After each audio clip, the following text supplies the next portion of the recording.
Hi. So I'm recording this mainly to practice the timings for giving the actual presentation, but I thought it'd be useful to record such that I can give it to anyone that, pardon me, that was unable to attend in the first place, or just wants to watch it again because someone may be weird like that.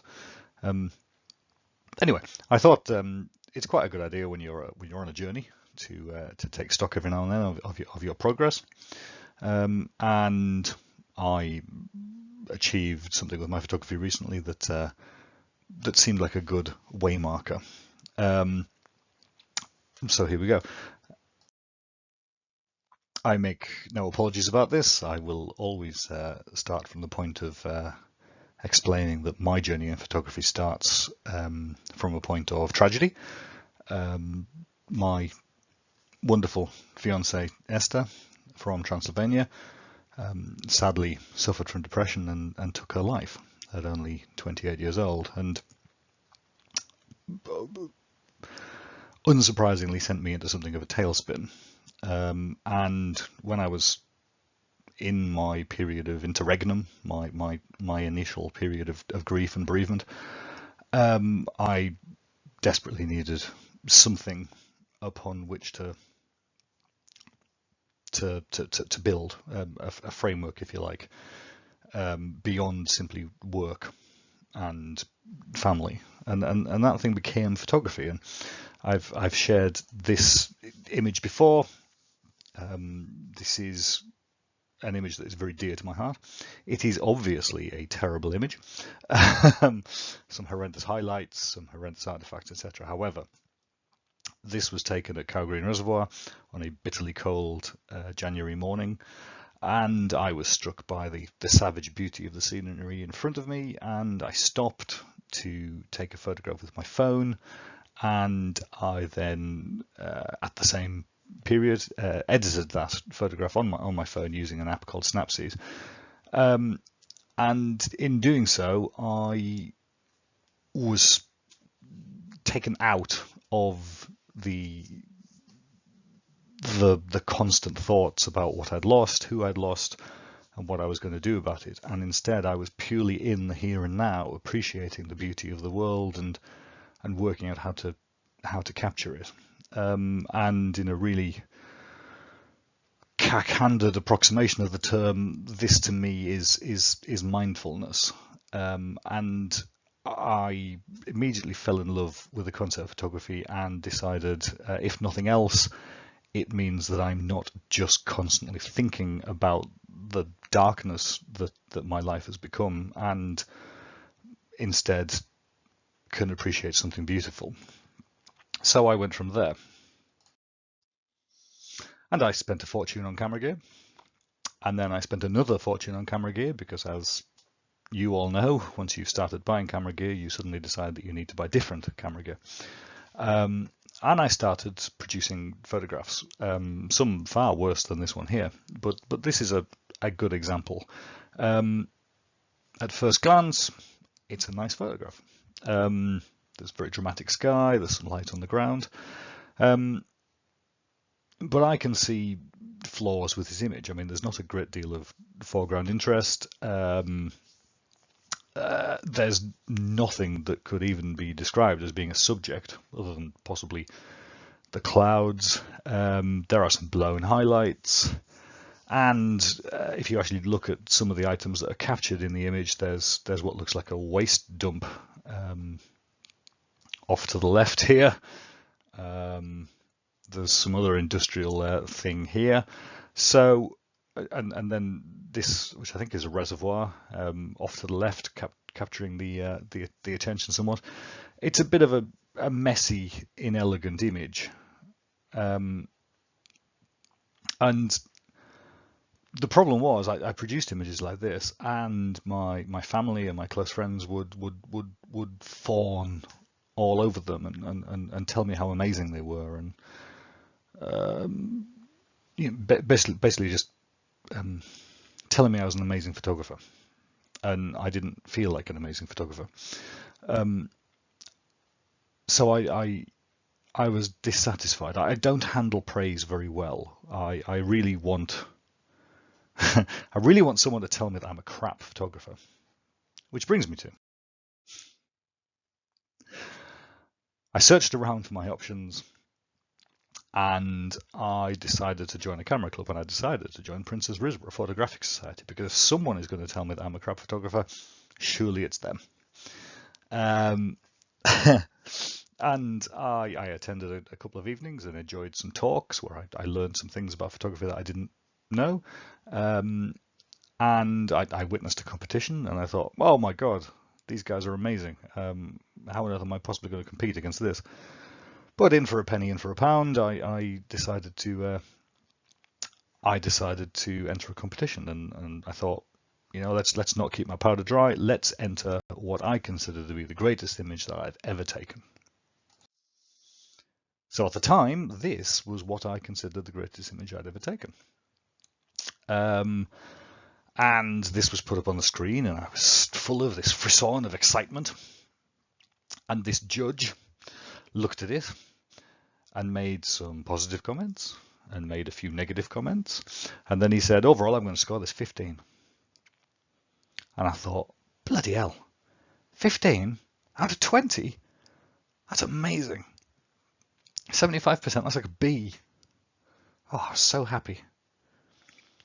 Because I didn't know that we don't actually use the full number range of 0 to 20. Because, why would we adopt logic in photographic circles?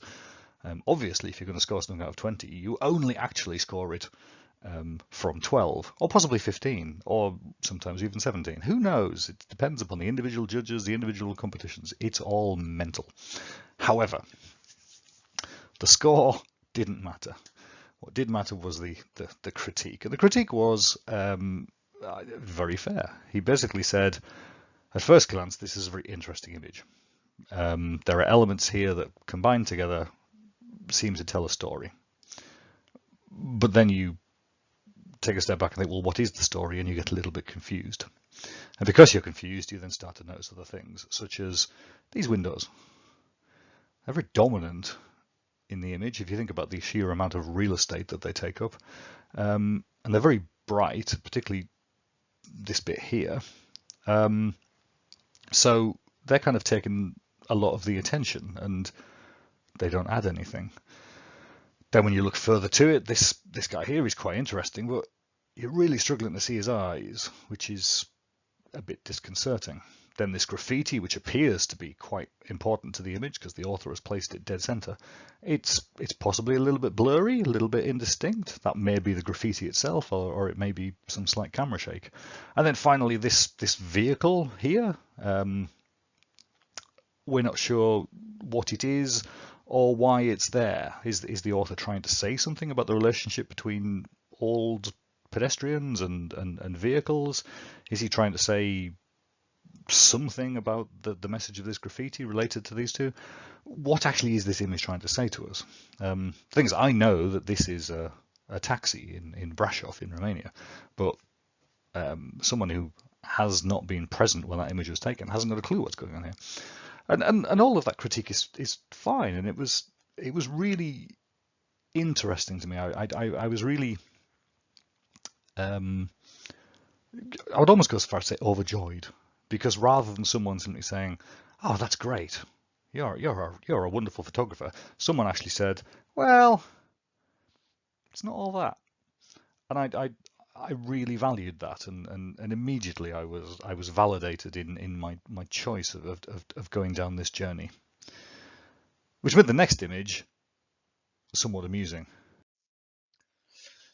So the competition was an open competition, which I have subsequently come to think of as tyranny, because how do you as a participant decide what images to enter into an open competition when there's literally no boundaries or criteria?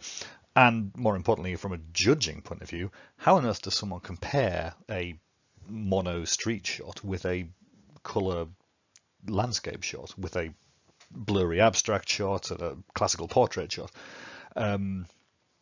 But that's to one side, because we do ask judges to do it, and they do it. I entered this image, and the judge looked at it and he said, "Oh, that's marvelous. We'll hold that back." which is slightly disconcerting because at that point I wasn't entirely certain what hold that back meant. But he came back to it and he said this is a fantastic image. He pointed out the Joe Cornish boulder, or as he called it, the Charlie Waite boulder. He pointed out the leading line going through the image. He pointed out the pleasing light on the side of Cheddar Gorge in Somerset, as this is. He pointed out the fact that we have a nice subject for our eye to rest on in the distance. And he basically said, this is magnificent. This is 20 points. This is image of the night. This wins the competition. And I was a little bit flabbergasted. Over the course of one competition, I had gone from scoring the lowest of the night to winning everything. So yes, I have completed photography. Of course I haven't. But it was somewhat disconcerting because the whole point was that I was going to iteratively improve my photography, not just get immediate validation that everything was perfect. And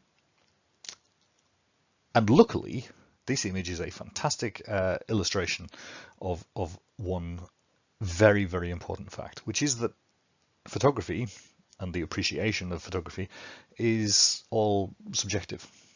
Because I subsequently entered this image into the Albert Rigby, the annual best of competition, and it scored fair to middling, and the judge was like, yeah, it's all right, but didn't really have any particular great things to say about it.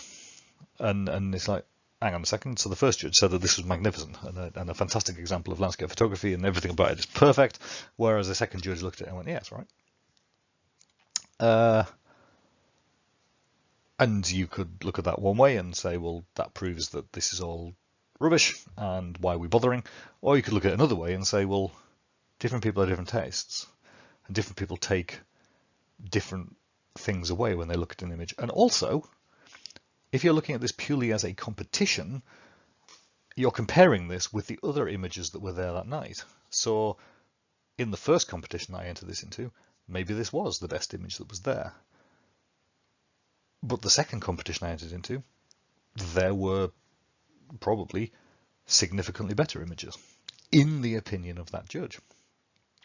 This image also illustrates another thing, which is that it's possible to never finish an image, and it's possible to keep improving an image. So I was asked if I would submit this for the for consideration for our Rose Bowl entry.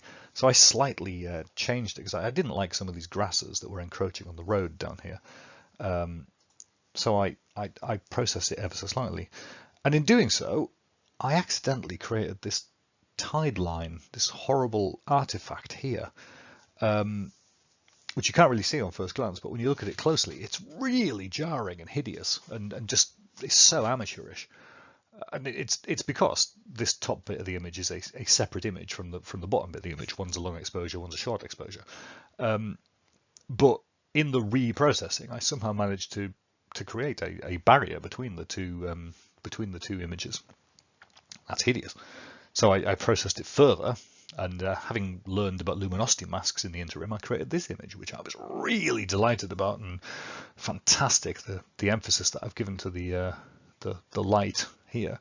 But now I look at it and I think, good Lord, it's neon.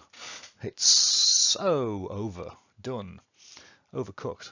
And this is an important thing to learn, that you can keep revisiting the photographs, but at some point you've got to learn to stop. Anyway, I'm getting off the point slightly. RPS. So I think most of you watching this will know the Royal Photographic Society, who are something of an authority, run an accreditation scheme. Distinctions, sorry, that's the word. I was completely blank for a second there. They run a distinctions scheme. And the first level of these distinctions is called a Licentiate, the LRPS. Now, I don't want to insult anyone that's got an LRPS, but I'm fairly certain most of you will know that it's a fancy way of saying you know how to use a camera, and you know how to use that camera to take appropriate photographs. By which I mean, the LRPS is designed to demonstrate that people have the artistic skills and the technical skills in order to present a varied portfolio of photographic work. So if you simply take a photograph of a tree standing by a lake in all types of weather throughout a year and present that as a panel, that would probably be beautiful, and may even be worth the A RPS distinction. But it's not going to get you an LRPS, because the whole point of the LRPS is that you show variety and competence. So I'm going to show you the panel I submitted to achieve my LRPS. And this is it. Now, another distinction between the LRPS and the others is that the panel that you submit doesn't actually have to work as a panel. In that, what I mean is, and I'll talk about it later when I talk about triptychs. When you submit a body of work, with a triptych in particular, you need to think of 4 images. So there's the 3 images that make up the triptych, but then there's the overall image of the triptych itself. When it comes to the LRPS panel, that doesn't matter. Whether it flows as a panel, whether it works as a whole, is irrelevant, because all they're looking at is the individual images. The only thing from the point of view of a panel that matters is, as I say, that variety of images, variety of techniques, etc. But because I wanted to make things slightly more difficult for myself, I decided that I wanted to have an overall panel image. And so, quite simply, I split my panel in half. So I did mono at the top and color at the bottom. I worked on the basis that the center image of both halves needed to be visually striking. I worked on the basis that the direction, the flow of the images needed to make sense. And I worked on the basis that I wanted to have symmetry within the aspect ratios of the different images within the panel. But that's enough about the overall panel. What I want to do now is get rid of the laser pointer. What I want to do now is go into these individual images and use them as a jumping off point to talk about other images that I've submitted for competitions at Princes Risborough, and more importantly, how I took the feedback, the critique, the commentary, and used it to develop my photography and ultimately achieve this accreditation. So we'll start with the grumpy fella at the top left there. So the first section I've called engage the subject, and this is largely all about people. This first image I entered into a people competition, and I was very, very excited because I love this image. I think it's humorous. I think it catches a candid moment. And if I'm honest, I have an emotional connection to it because I know these people. This is actually taken from a work event in London a few years ago now. And for reasons that are far too actually tedious, but also long-winded to get into, my colleague Spike had a face mask of the Queen, and I happened to notice him starting to get it out from under the table and captured this image as he was doing it. And I thought, hilarious, but also, what a great image.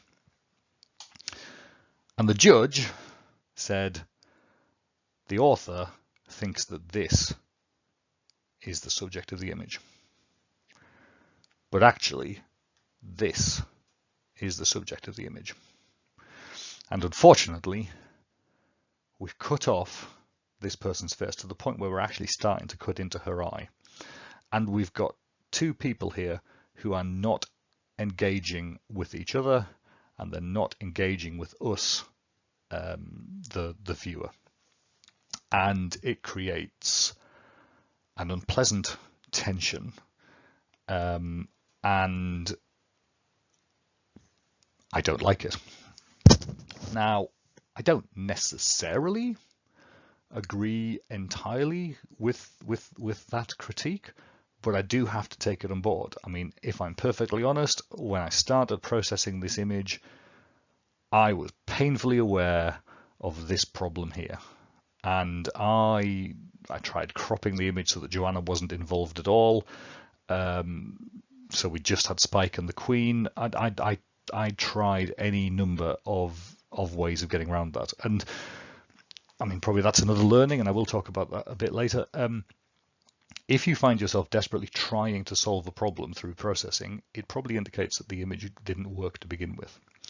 So, something to learn from that. I'm not engaging with the subject, or the subject aren't engaging with each other. Now, this image, there's definitely engagement. This is actually my nephew Will and his father on a train into London. And I was going to enter this for a competition whose subject was barriers. And I showed it to a friend actually, and they pointed out, and they are not au fait with photography terms. So I was quite impressed that they pointed out there's an awful lot of space here, which is completely used up, and there's an awful lot of space dedicated to his arm, and then there's a bit of table here that's a bit annoying. So, okay, I took their critique on board, because you don't have to get critique just from judges, you can get it from anybody. And I cropped it like this, and this is what I entered into the competition. And let's just say I got away with it. This was considered very highly by the judge. It may even have placed, I can't remember, but he did have some criticism, which was there's still an awful lot of real estate in this picture given up to this arm, which is quite boring. But he loved the engagement here, the intense stare. I mean, it's almost terrifying. This could be a shot from a remake of The Omen. It's well seen. It's not well captured. I mean, I got away with it on the night, but the more I look at this, it is really obvious that this is not sharp. It's almost, but it's not quite, and it really sets my teeth on edge. And there's nothing worse in my mind than a photograph that you really like that isn't quite right. So that's another learning. How do I get there? We are. Then this is the image that I ultimately used in my LRPS, but it went through a number of iterations. So this is how I first processed it, and I actually have a book behind me of all the photographs that I took in 2018, and this image is in there in this format. And I look at it now and I think, what the hell was I thinking? Because if you look closely, you can see this is not black and white. This is very heavily desaturated, but there is still colour there. And it's just a very strange choice. I don't understand why I did that. And I do not like it. So before I submitted it to competition, I did this to it. And that is much more pleasing to my eyes. However, I think that you lot will be able to see the problems that the judge pointed out. Number one, there's no key line. Now, I get a little bit fed up of hearing about key lines. I actually quite like the element of tension and mystery that comes from not quite knowing where an image starts and finishes. But I am very aware that the vast majority of people, especially judges, do not like not knowing where an image starts and finishes. So if you have particularly a dark image, it's always a good idea to put a small key line around the edge, just so you can say, this is where I, as the author, say this boundary is where I want your eyes to go. Leaving the key line to one side, there's also stuff in the background that distracts, particularly this. We want all of our attention to be on the eyes and then the rest of the face. We don't want to be dragged off looking at this. And also, there's a really weird black halo around his ear. So this is the image as I submitted it to competition. I was very excited and thinking this was going to do very well, but it was a 17, something like that. It was just, yeah, it's all right, but there's problems. So rather than getting on my high horse and getting irritated about the judge finding problems with my work, I decided to do something about it. And actually that night, I took into account what he'd said. So I added a key line around the edge of the image, and I tidied up all of the really distracting bright spots in the background. I left some of the stuff at the top of the image because I didn't think that was a problem, and felt that if it was completely black behind him, that might be almost worse. But yes, I much prefer that. I also subtly changed the processing on the face to make it even slightly more rugged. This is my dad, by the way. He's sat opposite me on a train. Weird. I've photographed my family on trains several times and entered them into competitions. And I just really enjoyed the side light coming onto him, and so very quickly snapped a photograph with a 35mm lens. My dad does not like this photograph. He thinks that it makes him look old. And to be fair, I did spend a lot of time emphasizing the stubble on his chin and the wrinkles around his eyes and stuff. So I can kind of see where he's coming from. But it is very engaging. I mean, the eyes on this image are pin sharp. He has an expression on his face, by the way, that I know is bemusement, because his son has just picked up a camera and stuck it in his face. But for some reason, everyone that doesn't know my dad that looks at this thinks that he looks like a grumpy old bugger. So I called the image inscrutable, because no one seems to be able to tell what his emotion is. Now, as part of the LRPS process, I had a one-to-one advisory day with an LRPS assessor called Vivica. And Vivica enjoyed this image, but she suggested that I see if I could possibly tone down the highlights ever so slightly on his nose. And she also pointed out something I'd forgotten. At the point when I was processing this image, I was really into split toning. I discovered split toning and thought it was amazing, and I was split toning everything. So there's actually a very subtle blue wash to this image. And she basically said, is that meant to be there? If it is, then you might want to think about making all of the rest of your black and white images have that subtle blue tone to it, or get rid of it. So the final image that I submitted, it's a very subtle change, but I've got rid of that blue split toning, and I've ever so slightly toned down this highlight on his nose. But yes, this is the first image that I submitted. It was successful, and I'm very happy with it. And it's immeasurably improved following feedback from first a judge at PRPS, and then latterly by an LRPS assessor. So a perfect starting point to say, this is how the judging improves things.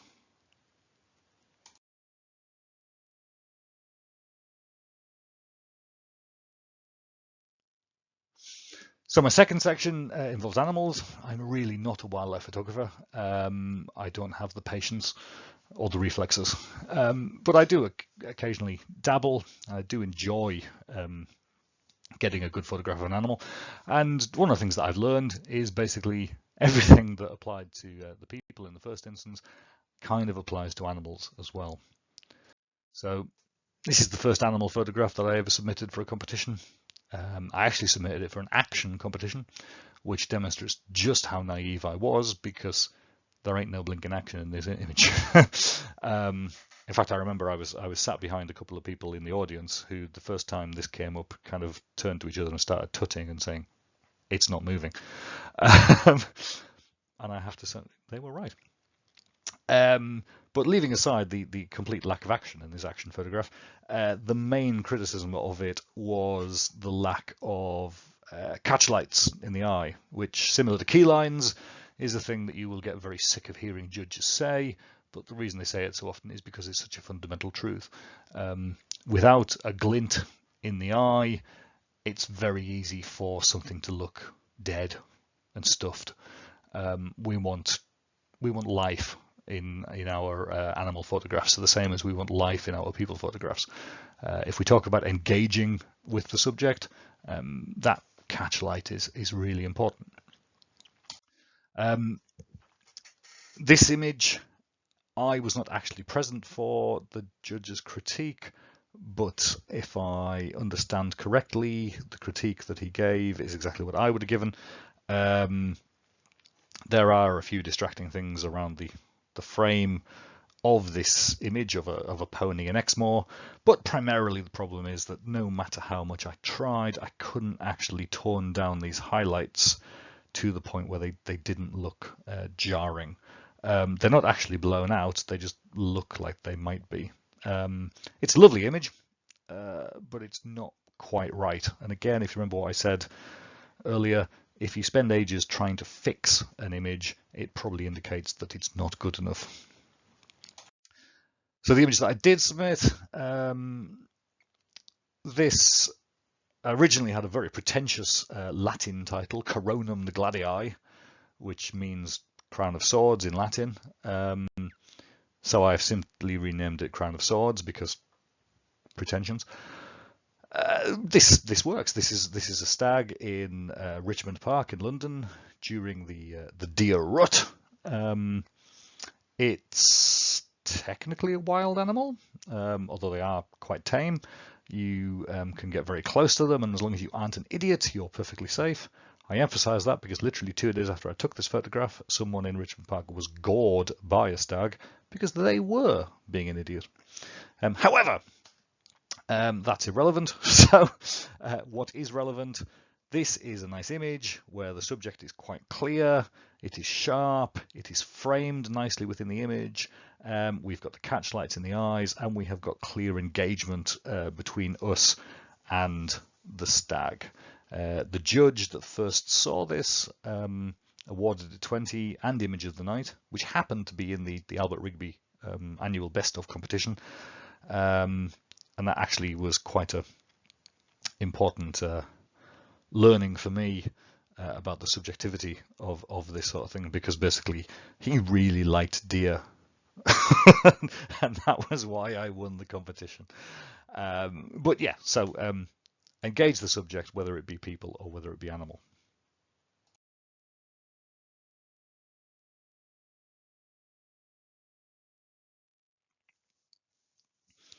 So my next section, as I referred to earlier, is about triptychs, and the key thing to remember here is there is a fourth image, which I think is highlighted very well by this image, because it is actually just one image that I split into 3, which I'm fairly certain is probably cheating.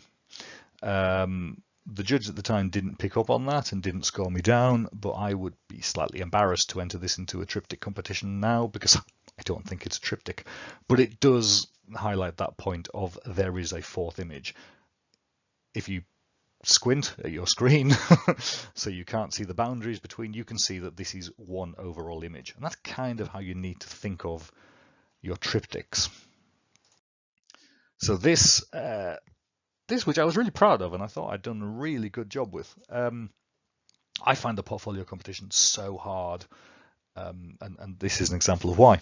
On an individual basis, these photographs are quite nice, and I was really chuffed when I spotted them. These are just around the dairy at work, outside the dairy, I hasten to add, one autumn, and I really love the juxtaposition of this bright yellow leaf against this bluey grey, almost granite stone slabs, and then the juxtaposition of the hard lines formed by the boundaries of the slabs with the organic curves of the leaf.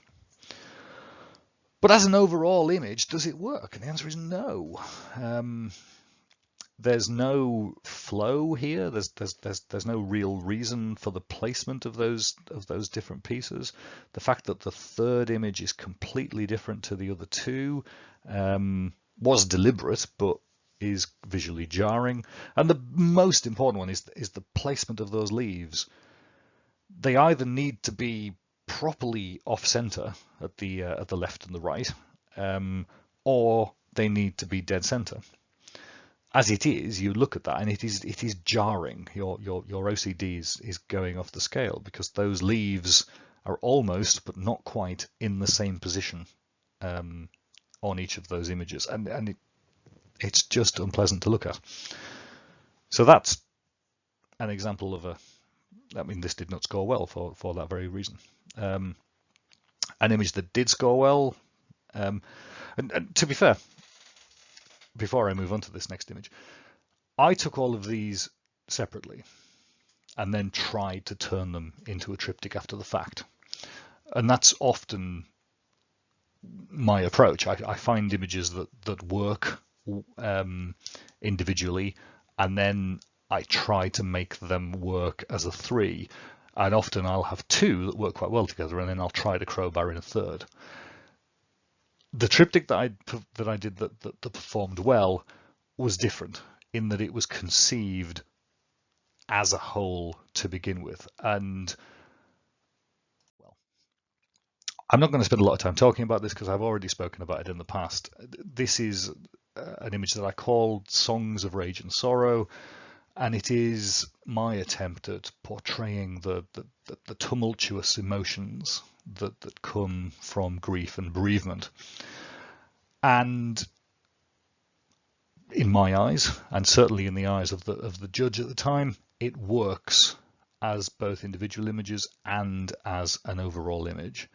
It is certainly the image that I have produced of which I am the most proud. So I'm very happy that when I have entered it into competition, it has done very well, and when I entered it into the LRPS submission, it was considered very highly and worthy.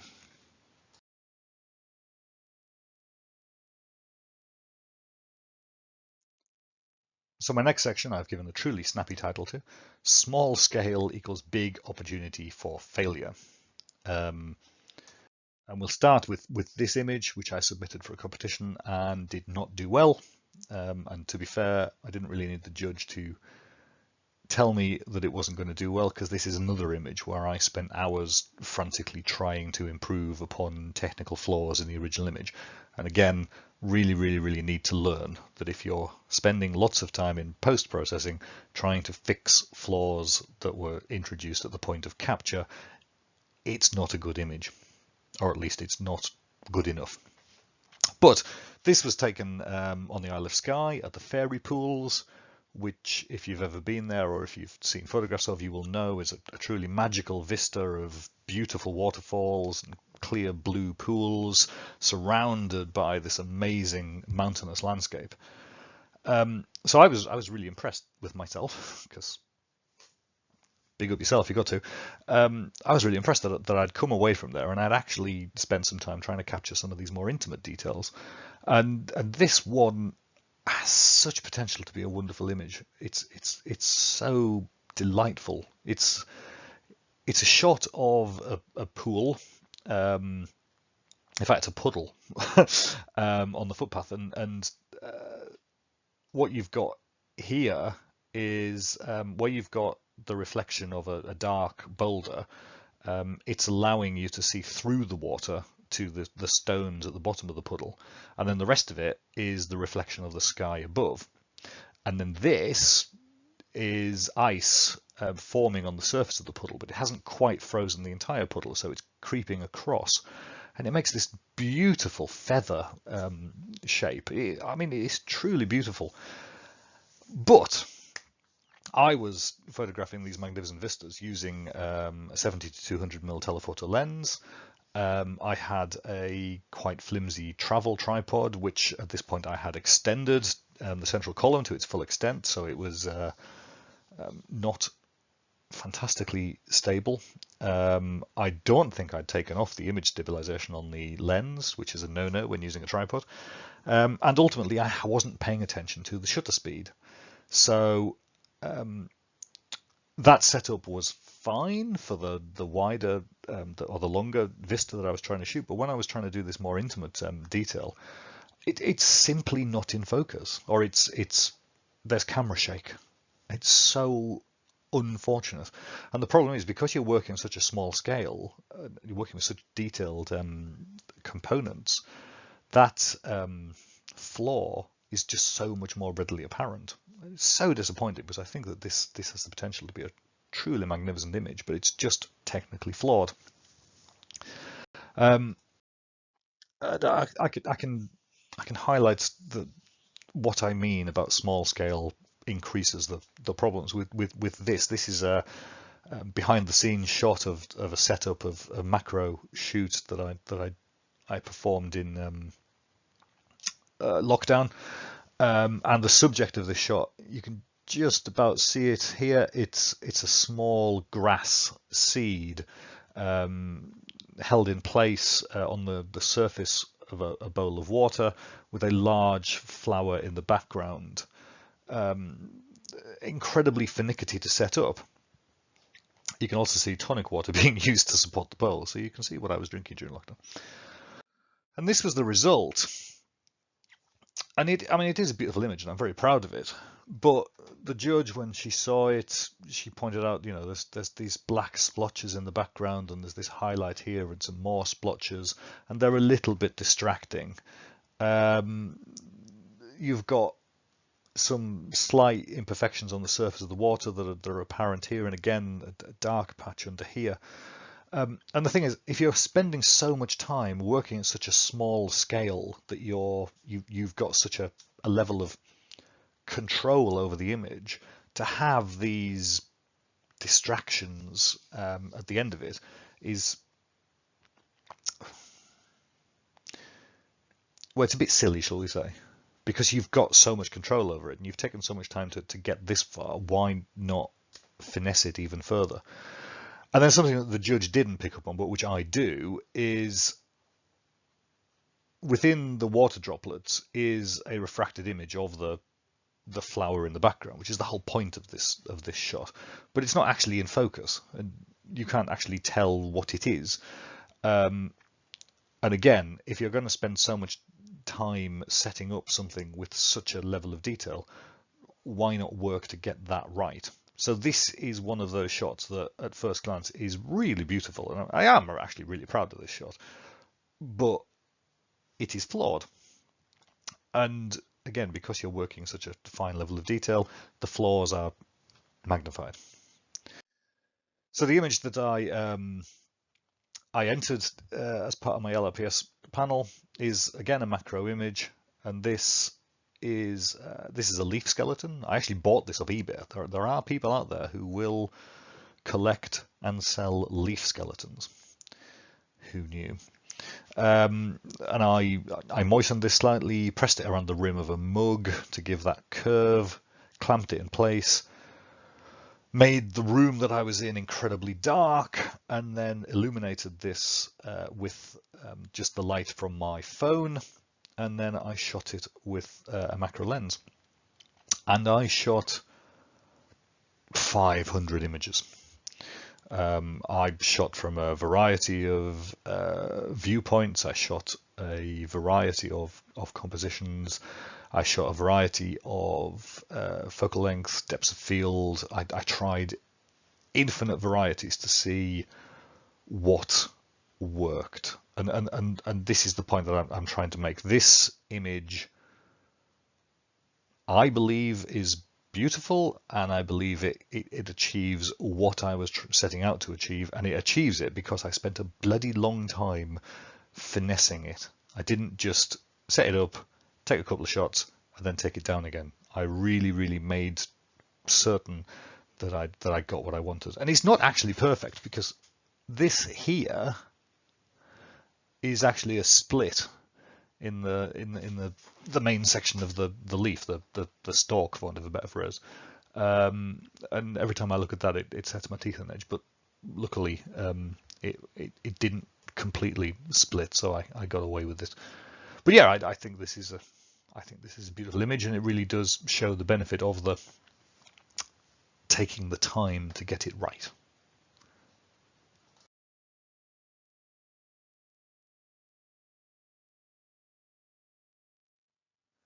So the final section in the mono bit is probably one of the most important learnings. And I've already touched upon it slightly with a number of shots already.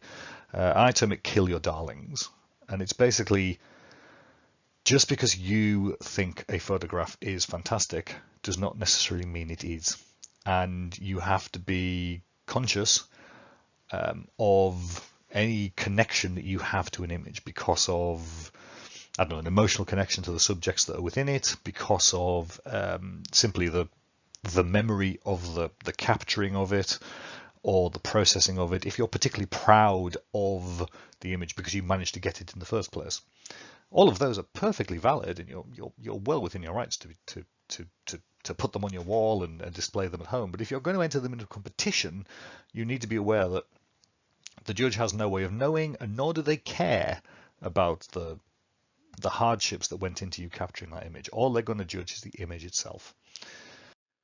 So this image, which I have shown you before. So before I entered my LRPS, I actually did a course with the Open University, which resulted in submitting a panel very similar to the LRPS panel. And this image was part of it. And it's the only image for which you could say that I received criticism. And the criticism that I received was that it's incredibly grainy and possibly indicates that the ISO level on the camera was far too high. Now, to be fair, the grain on this particular version of this image was put there deliberately by me, because I thought that it increased the drama of the image, and I thought that it slightly was reminiscent of newsprint, and made me think that, you know, this could be a sports photograph from my childhood.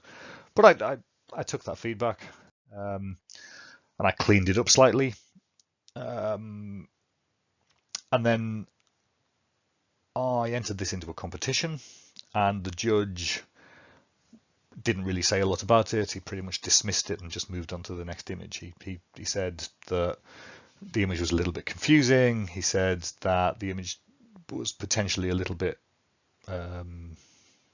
technically lacking. I then submitted my LRPS panel for review as part of the one-to-one advisory day with Vivica. And again, Vivica pointed out this image as one that she had concerns with, and her concerns were a little bit about the figures are possibly a little bit soft. They're maybe a little bit indistinct from the background, and basically it was an image that she was bumping upon. But I kept going, and so I completely changed the processing of it and created this version, which is what I submitted to the LRPS. So I have significantly reduced the focus on the background, tried to reduce the highlights in the background. I've made the figures more distinct, brightened them up a little bit. And the thing is, the reason why I keep going with this is because I have that emotional attachment that I spoke about. I play five-a-side football after work with colleagues of mine, and these two, on the left here, you've got my production manager Gary and process manager Darren, and Darren is renowned for being a little bit feisty on the football pitch. In fact, he is the one who dislocated my shoulder with a particularly atrocious sliding tackle. And so this image I captured. I actually asked if they minded. One night I wouldn't actually play. I just went down with my camera equipment and I spent the entire hour practicing sports photography. And the only caveat was that any good images that I captured, I had to share with them free of charge. And this image I shared, and everyone at work found it hilarious, because it really does show the perceived character of certainly Darren, the guy in midair there. It really looks like he's assaulting Gary there. So I have a huge emotional connection because I know these people, I know the characters of these people. I think that this image captures some of that character. I was very pleased with the capturing of the image, and I spent a lot of time processing the image. But again, remembering what I've said a few times now, I spent a long time processing the image, trying to overcome flaws within the original image, which really should have been a red flag. And certainly the number of times that people gave me feedback to say, it's good, but it's not great, really should have been a red flag. Because the thing is, when the LRPS assessors saw this, this is the image that they said, nah, it's not right. This is what's going to stop you getting your L. And the issues that they had, basically, Darren here is not quite in focus. He's a little bit fuzzy. And if anything, the additional processing that I did has emphasized that fact.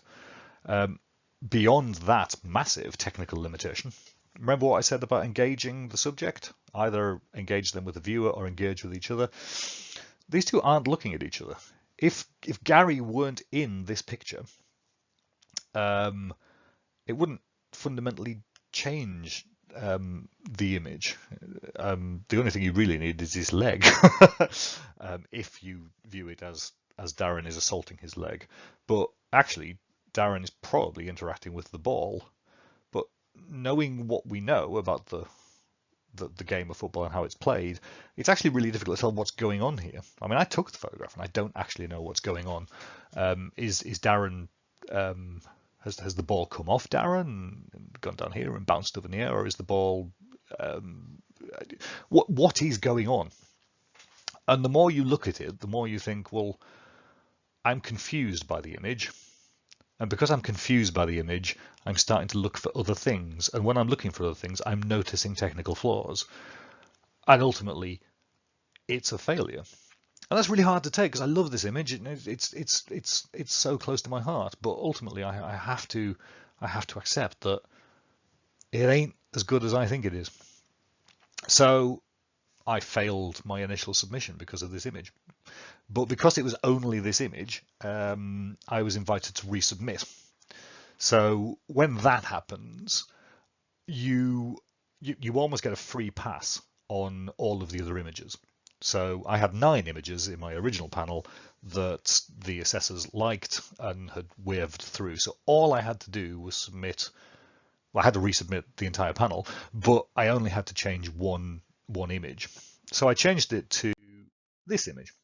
And if I'm perfectly honest, I didn't spend a lot of time thinking about it because by that point I had a newborn baby in the house. We just moved house and life was very stressful.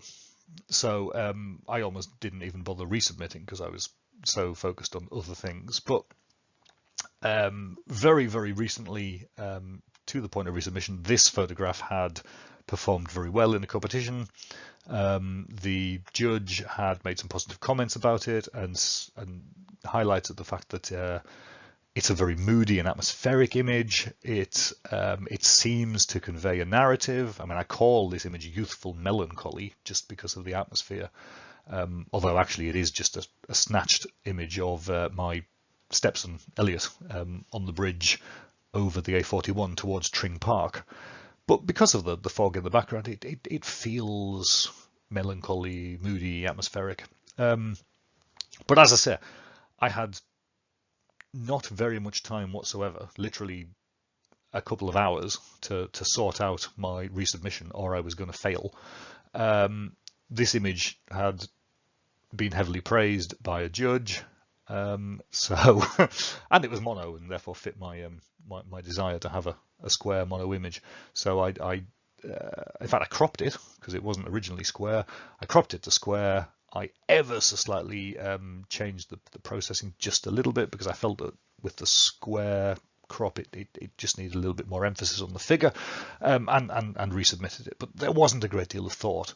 But I was by this point quite happy that an image that has done well in a competition has got some merit. So that's where this one came in.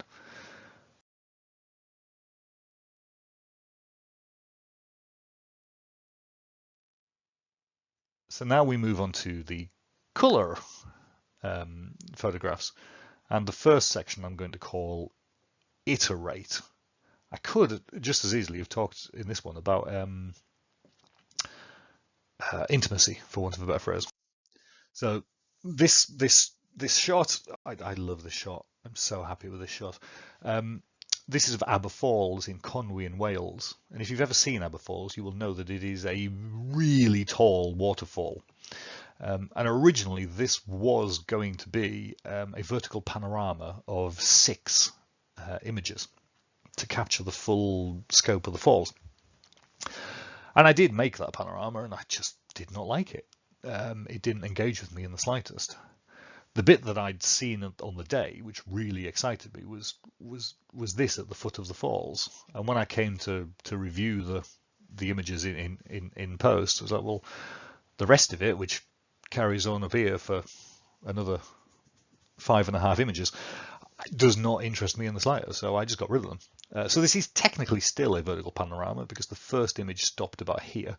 So I've used 1 and a bit images, but it's just this detail at the foot of the falls that excites me. So there's the first bit about intimacy. Just because you've got a beautiful vista in front of you doesn't mean you need to photograph the entire thing. Work out what your image is of and get rid of everything else, even if you do it in post. But I presented this image to Paul Mitchell, who was our landscape judge on the day, and he liked it, but he was not fond of this section here. It's quite a large bit of the image, and it's very dark. So I think he scored it a 19, and pretty much this was the reason for the dropped point. So I processed it, and I lightened up this section. In fact, I've changed the color cast for some reason on this version, which feels slightly cooler. This was not then given to a judge, but I did have a chat with someone who said, well, I'm not sure. Are there blown highlights in the water here? So when I came to pull together my L panel, I changed it ever so slightly further. So I recomposed it, I recropped it. You'll see that it's slightly widened just to fit in with my my desire for the panel.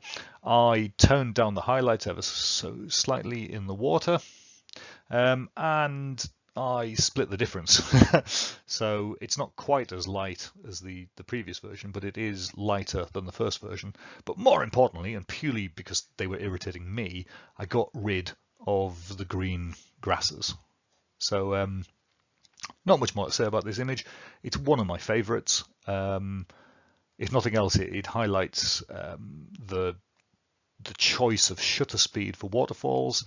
When I first started using a DSLR camera, I slapped a 10-stop filter on the front of every image and made lots of very, very, very milky waterfall shots. I've subsequently come to realize that I don't like them. So this is using a 3 or a 6-stop filter, and the shutter speed is more like a 1/6 of a second. So you get some motion blur, but you also do get still some detail with it within the water. Much more pleasing than simply completely blurred out.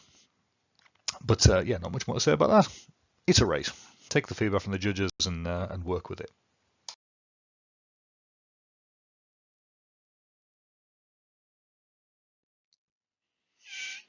Right, framing. Patrol your edges. I think most of us will have had at least one image that we think is the bee's knees get ripped to shreds by a judge because of this topic. This is the first print that I ever submitted into a competition, and that's a whole other kettle of terror that I shan't touch upon here. But printing, oh my god. I think using a camera and Lightroom is complicated enough. Printing, whole new world of pain.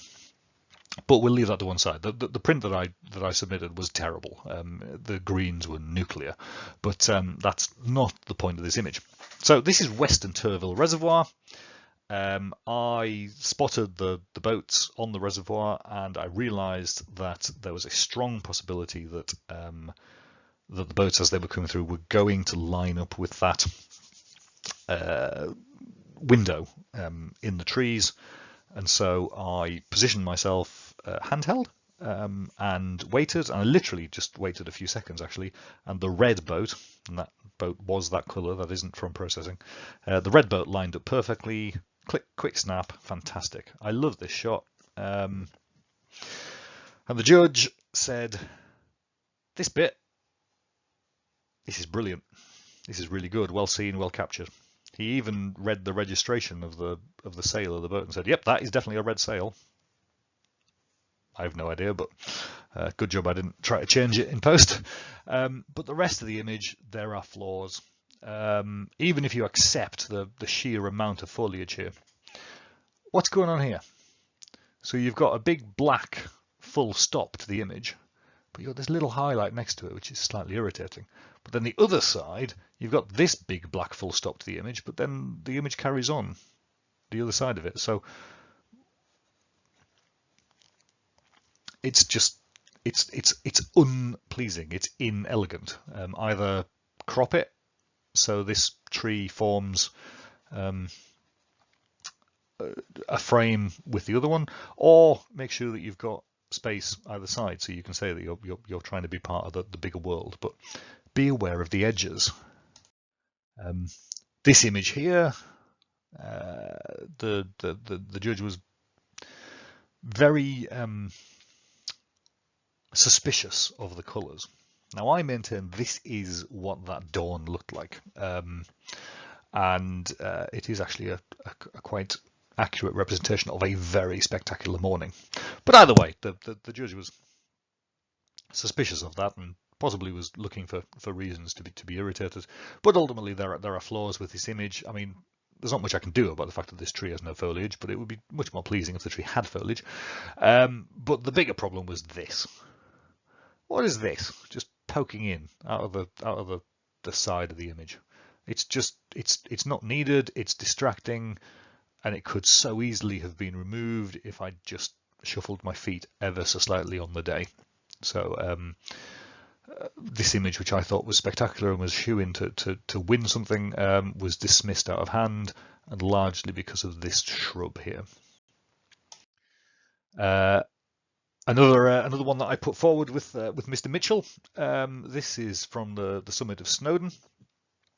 I think this is actually a stitched panorama, but I think this is a spectacularly moody, evocative image. I love the sunbeams. I love the illumination on these lakes. I love the fact that I can see all the way out to I assume it's the Irish Sea. I think this is spectacular and moody and delicious and beautiful. And oh my God, what is this? Even if I didn't spot that on the day and reframe the image to get rid of that, I don't know whether it's a wall or whether it's actually the roof of the Snowdon Visitor Centre, but either way, I could at the very least have cloned out this dotted line that's appeared at the bottom here, and as soon as you see it, you just think, oh yeah, that's hideous. Why didn't I do something about that? But the thing was, I didn't. And so it was well, not a failure, but it certainly wasn't an unqualified success. So to illustrate the point, and ironically I took this photograph in the presence of Paul Mitchell in Savernake Forest.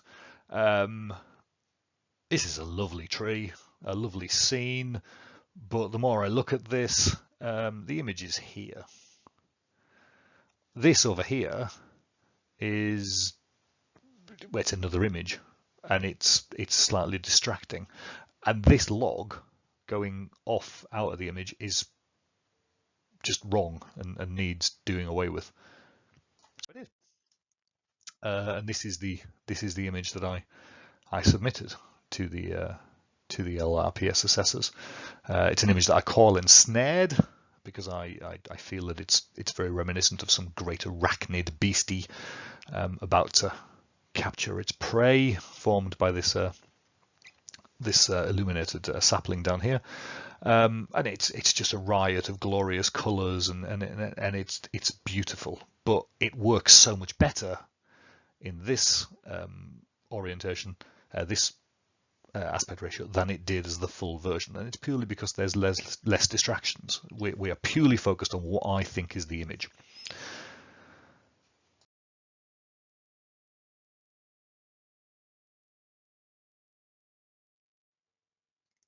Okay, so this one's, well, it's not necessarily controversial, but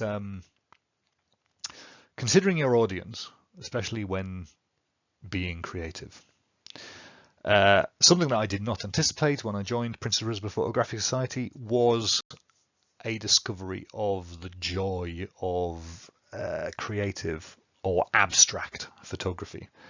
A lot of that I credit with Mr. Manning and particularly Mr. Friel. I discovered the joys of flinging my camera about and then messing about with the images in post-processing. I also discovered the opportunities to use mobile phones to either capture images or certainly to process images. I discovered ways that I can cope with the lack of time that I now have in an unexpected family life. I can still create images, and I can create images that I'm truly proud of. I create images like this.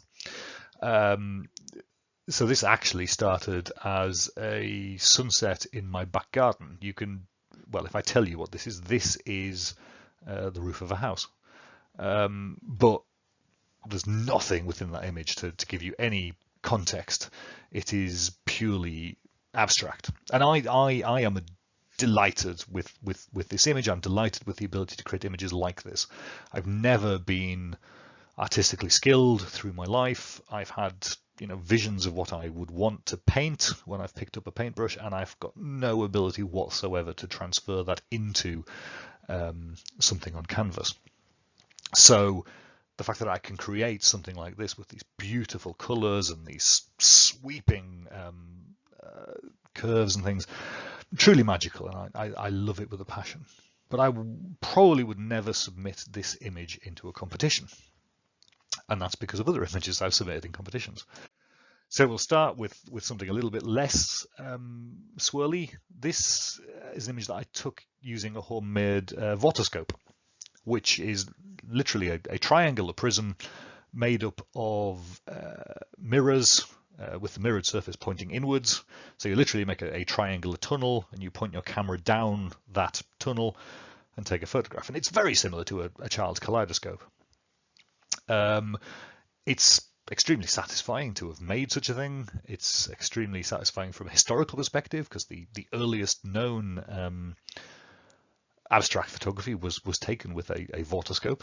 And I love this image. I think it's really beautiful. And I submitted this for a competition, and the judge looked at it and went,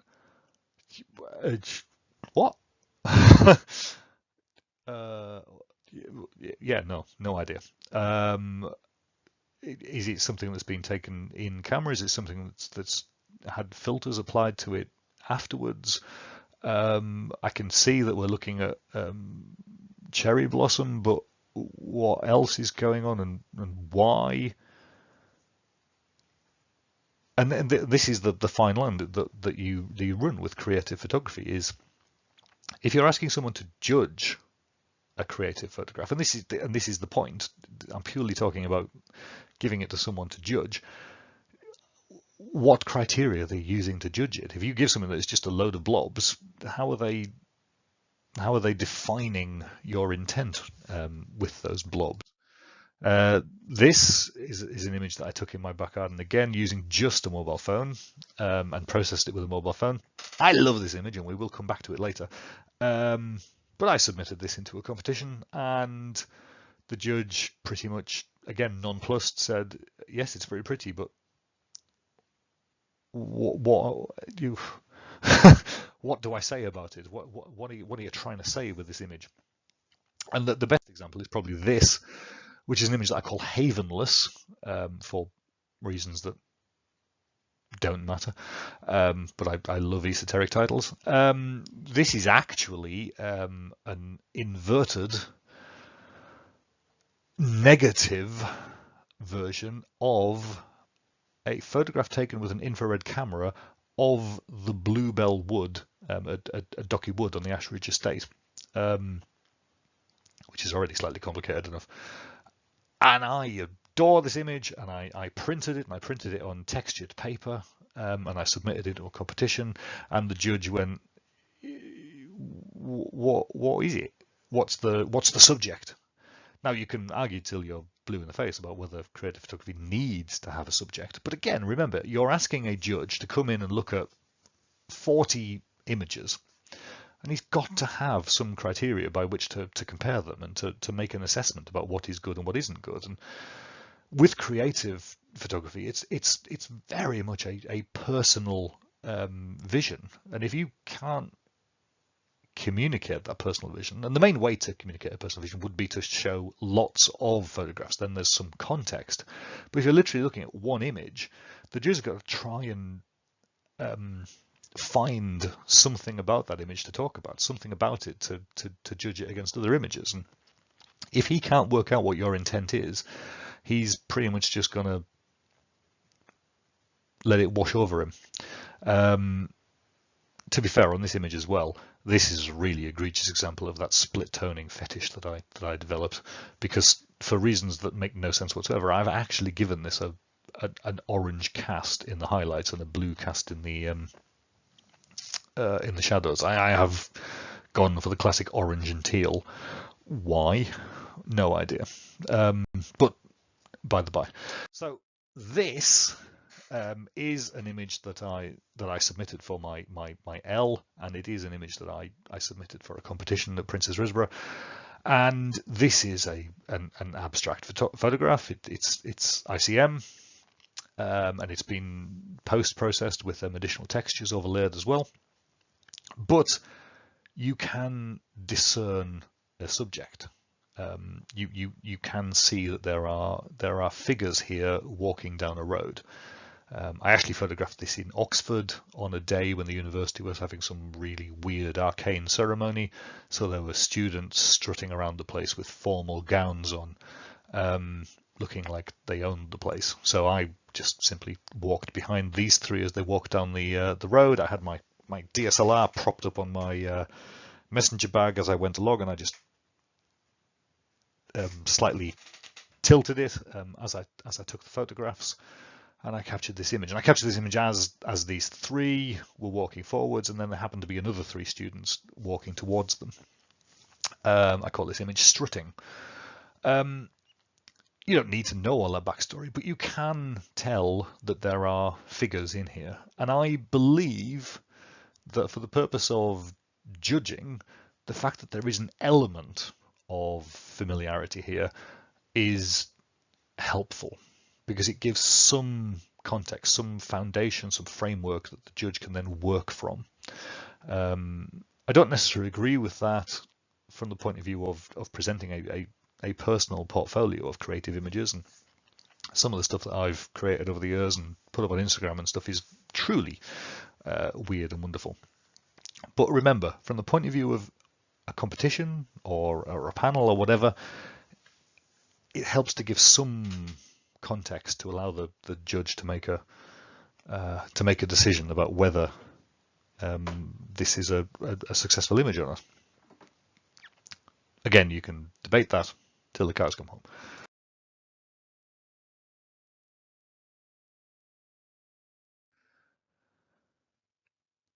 Right, this section then all about light. I'll give you a demonstration. So this I submitted into a competition whose subject was pattern. I was really pleased with this image when I shot it. I thought that it was well seen. I quite liked the way that this church was reflected in these windows, and almost made like a jigsaw. And the judge was quite dismissive. He liked the idea, but ultimately there's no light in this image. It's very flat. The church itself, if you were shooting the church rather than the reflection of the church, this image would be boring, truly boring. It's flat. So the fact that it is a reflection adds an element of interest too, but it's still quite flat and boring. This image I have never submitted for a competition. This is not a good image, but it serves as an illustration. This is shot on Iceland, and I am positioned behind Vestrahorn, That is not Vesterhorn that you're looking at there. You'll see Vesterhorn in the next image that I show you. But I spotted this frozen waterfall, and then this mountain in the background, and I thought, oh, that has the potential to be spectacular. And I spent ages trying to make this shot work, and ultimately it doesn't. No matter what composition, I mean, this is not a good composition. I don't know what I was thinking, but the key thing is, if you look here at this rugged outcrop here, it's just really flat. There's no light anywhere to give any depth. So we're looking at a 2D representation of a 3D image, but there is no depth. There's no depth created by the play of light. Whereas the shot that I did use from that location, taken half an hour earlier, is this. So that in the distance there across the sea is Vesterhorn. And when I arrived at this location, the people I was with started milling around and were getting sandwiches out of their bags and stuff, and well, I don't know what they were doing. They were just prattling about. I charged off from the minibus down to the water's edge because I could see the position of the sun in the sky as it was coming up. We had literally seconds to play with this light, and so we've got this beautiful shaft of light coming across the water here, playing on the rocks down here. I mean, we've got a leading line caused by that going into the picture. We've got light playing on these rocks here. It's creating some wonderful contours. You know, the need for depth in this image, the atmosphere and mood caused by the sun lighting up these misty clouds. Literally a minute later, this was all gone, and it just became quite boring again. This image is entirely made by the light, and it's really irritating, that fact, because one of the things that I find most frustrating about landscape photography is the need to be up and about at unsociable hours. But these last two images demonstrate the benefit. If the light isn't right, it's just going to be quite boring.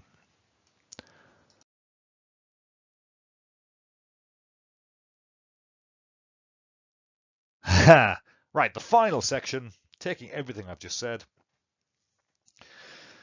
I read an article from the PAGB, the Photographic Alliance of Great Britain, and it was an article about judges and competitions, and it was trying to address a lot of the feedback that people have had, particularly over the course of lockdown, where lots of competitions have been done on Zoom. And it was touching on some of the things that we've talked about ad infinitum, about whether you should give images in advance to judges, whether judges should be marking them on the spot. Isn't it irritating that judges talk about cropping and key lines all the time? And it was presenting a very balanced view of things from the point of view of the judges and the difficulties that they have, and from the point of view of participants in competitions and what it is that they're trying to get out of it and what they're trying to achieve. And about 3/4 of the way through, the person that was writing the article, who I believe was himself a judge, said a piece of advice that really I think is wonderful. And what he said was, if a judge is talking about your image, and as he's making points, whether it be about key lines or cropping or whatever, and you find yourself nodding along, that's a truth that you need to be aware of. It's something that you either consciously or subconsciously already knew. Or maybe it's actually something that you hadn't even clocked before, but now that it's pointed out to you, oh my god, that is definitely a thing. So if the judge is making comments that you find yourself agreeing with, you really, really need to pay attention to that. But the flip side is, if the judge just is not getting the point, if he's completely missed the point of what it is you're trying to achieve, or he's completely misunderstood what it is you photographed. I mean, I've been present for a competition where the judge has been talking about someone using multiple exposures, and it's obvious that they've literally just photographed a reflection. Ignore the judge. The judge is just a man or a woman like you or I. Their opinion is entirely subjective, as indeed is ours. So if you find that you love an image and you can't see any technical flaws and you don't agree with the criticisms, ignore the judge. So this image, which is of the pinnacles from Old Harry Rocks looking towards Swanage in Dorset, I submitted this for competition, and the judge, he really liked the orange light on the side here where the sun is reflected off the cliffs and back on here. He really enjoyed that, but he hated this section here. And the point is because the sun is up here somewhere, which is what's casting these shadows, there almost has to be light here. And he hated it, and he said it was distracting, and therefore it wasn't a good image. I disagree entirely. I love this image. I find it so beautiful. I find it so calming. I find the colours pleasing. I like this light in the corner here. I have a print of this image in my downstairs toilet because, you know, that is the greatest honour you can bestow on any image, sticking it in the toilet. I love this image. My missus loves this image. We have a print of this image up in the house. And then this image, I call this Impressions of Speed, largely because I couldn't think of a good title. And the judge said, oh, I look at this and I don't see speed. And he just didn't like it. And I thought about that and I thought, because this is kind of like this is going to be the cornerstone of my L panel. I've spent a lot of time on this photograph, both planning it, capturing it, processing it, and genuinely I think it's pretty good, both in intent and in technical ability. And they just didn't like it and dismissed it, and I thought about it and I decided to ignore him because I think this is a great photograph. And so I submitted it anyway. And you know what? The LRPS assessors said, yep, that's great. So if you don't agree with the judge, ignore the judge. So there we go. Long-winded way to look at it, but this is the panel that I finally submitted to the Royal Photographic Society, and cheesy grin time. I was deemed as having achieved the standard required, and I am enrolled as a Licentiate of the Royal Photographic Society of Great Britain. And I am very proud of myself. So what's next? Well, in the interim, an online magazine called Hintology asked if I would share some images and share my story. So I was published by them. That photograph that did badly with the judge because they didn't understand it actually became the back cover of ICM Photography magazine one September. I was then very proud to be published in ICM Photography magazine. Particularly proud as the cover photographer was the esteemed Valder Bailey. So there I am, taking my place alongside Valder Bailey. So truly proud of that. And there's the article that I wrote and submitted, and you'll notice it's quite similar in content to what I've shared with you today, but again, very proud of that. And then the thing that I'm most proud of, I think, I was invited by my company to prepare a presentation about photography for World Photography Day this year, and also as part of the site's well-being agenda. And that was very well received, and as a result, I was asked to submit an article into a book that we gave to every single colleague in the company as part of their Christmas gift. And within this video and in this article, I spoke a lot about Esther, and I spoke about mental health and suicide, and I spoke about the mistakes that I made in trying to help her. I spoke about the mistakes that she made, And I spoke about the support that I was given by the company, and ultimately, if I get nothing else out of photography, if I'm able to use this as a way of speaking to people about things that matter to me, and if I can help one person, even if it's just understanding the fact that there is support available through the company that we work with, then what a wonderful legacy. I don't know what's next in my photographic journey. I wonder about going for the next distinction, which is the Associate of the Royal Photographic Society. To be fair, at the moment, my focus is largely taken up by this little ball of flesh here, Felix, my beautiful baby boy. So time is something of a precious commodity. But I will get back on the horse at some point, and I will work out what the next goal is. But I just wanted to share this presentation to show the goals that I've achieved so far and how proud I am about it. Anyway, thank you for your time.